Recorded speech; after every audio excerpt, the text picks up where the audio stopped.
बातमीपत्राच्या सुरुवातीला आजची मोठी घडामोड ती म्हणजे आमदार रोहित पवार हे मुख्यमंत्री देवेंद्र फडणवीसांच्या भेटीला गेलेत। राज ठाकरेंच्या भेटीनंतर रोहित पवार मुख्यमंत्र्यांकडे गेलेत।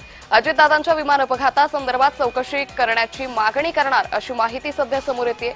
त्यामुळे नुकतीच आमदार रोहित पवारांनी मनसे अध्यक्ष राज ठाकरे यांची शिवतीर्थ निवासस्थानी भेट घेतली आणि यानंतर आता रोहित पवार मुख्यमंत्री देवेंद्र फडणवीसांच्या भेटीला गेल्याची मोठी अपडेट सध्या समोर येते।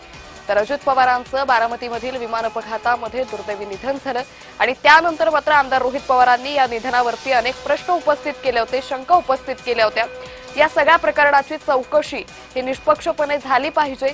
ज्या कंपनी यामध्ये दोषी असतील त्यांच्यावरती कारवाई झाली पाहिजे अशी मागणी सातत्याने रोहित पवारांकडून केली जाते आणि याच सगळ्याच्या पार्श्वभूमीवर आता रोहित पवारांनी राजकीय नेत्यांच्या भेटीगाठी सुरू केल्याचं दिसून येत आहे। या संदर्भात अधिक माहिती घेऊयात आमचे प्रतिनिधी मनोज दयाळकर यांच्याकडून। मनोज, रोहित पवार हे मुख्यमंत्र्यांच्या भेटीला गेलेत, काय अधिक अपडेट? बरोबर, आपण या ठिकाणी बघितलं तर अंकिता, रोहित पवार यांनी हे आता मुख्यमंत्री देवेंद्र फडणवीस यांच्या दालनामध्ये गेलेले आहेत आणि त्यांनी आता मुख्यमंत्री देवेंद्र फडणवीस यांची भेट घेणार आहे। आपण बघितलं तर रोहित पवार अजित पवार यांच्या निधनानंतर सातत्याने पत्रकार परिषद घेत आहेत आणि हा अपघात नाही घातपात आहे असं या ठिकाणी रोहित पवारांना सातत्याने बोललं जात आहे आणि खुलासे देखील वेगवेगळ्या पत्रकार परिषदेमधून रोहित पवार यांच्याकडनं हा केला जात आहे। आणि त्यानंतर रोहित पवार आपण बघतो डीजीसीचा देखील खुलासा आलेला होता आणि त्यानंतर रोहित पवार यांनी विधिमंडळामध्ये अधिवेशन सुरू असताना या ठिकाणी माध्यमांसमोर देखील बोललो होतं आणि त्यानंतर काल ते पुण्यामध्ये गेलेले होते, बारामतीमध्ये गेले होते आणि बारामतीमध्ये देखील त्यांनी या ठिकाणी आपल्या पोलिसांची देखील भेट घेतली होती आणि त्यानंतर देखील पत्रकार परिषद घेतली होती। त्यांनी मुख्यमंत्री यांना फोन करून वेळ मागितली होती आणि त्यानंतर रोहित पवार आज मुख्यमंत्री देवेंद्र फडणवीस यांच्या भेटीसाठी आलेले। जो डीजीसीचा अहवाल आलाय तो आता मुख्यमंत्र्यांकडे आपण रोहित पवार आपण त्या संदर्भात चर्चा देखील करणार आहेत आणि त्यानंतर आता मुख्यमंत्री काय निर्देश देतात हे देखील तेवढं पाहणं महत्त्वाचं आहे। त्यामुळे आपण या ठिकाणी बघितलं तर रोहित पवार आणि मुख्यमंत्री यांची भेट अत्यंत महत्त्वाची मानली जाते। मनोज, मात्र काल सीएमओ कडून रोहित पवारांना फोन गेला होता, स्मारकाबाबत चर्चा झाल्याची माहिती आहे।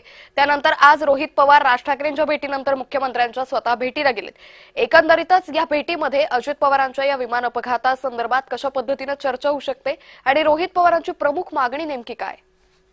नक्कीच आपण मिळतो जो उपमुख्यमंत्री अजित पवार यांचा जो अपघात झालेला आहे तो कशामुळे झाला, याच्यामध्ये दोषी कोण आहे, त्यांच्यावरती कारवाई केली पाहिजे आणि हा अपघात का झाला संपूर्ण खुलासा रोहित पवार आपण मिळतो सातत्याने पत्रकार परिषदेमधून करत आहे आणि त्या संदर्भात देखील आपण पाहिलं तर त्यांची सातत्याने मागणी आहे जो याच्या मागे आहे तो याचा संपूर्ण छळा या ठिकाणी लावला पाहिजे आणि मुख्यमंत्र्यांनी या ठिकाणी संपूर्ण निर्देश दिले पाहिजे आणि त्या संदर्भात आपण मिळतो आज रोहित पवार यांनी राज ठाकरे यांची देखील भेट घेतलेली आहे आणि त्यांनी या संदर्भात चर्चा देखील केली असल्याची माहिती या ठिकाणी कुठेतरी समोर येते। पण आपण म्हणतो महत्वाची भेट म्हणजे जे रोहित पवार यांनी मुख्यमंत्री यांची भेट मागितली होती, वेळ मागितली होती आणि त्यानंतर आज मुख्यमंत्र्यांनी रोहित पवारांना वेळ दिलेली आहे। त्यानुसार आज दोघेही आता दोघांमध्ये चर्चेमधून काय निर्देश देतात मुख्यमंत्री हे देखील तेवढंच पाहणं महत्वाचं ठरणार आहे। मनोज, या संदर्भातले अपडेट घेत राहू। तुर्तास धन्यवाद आपण दिलेल्या सविस्तर माहितीसाठी।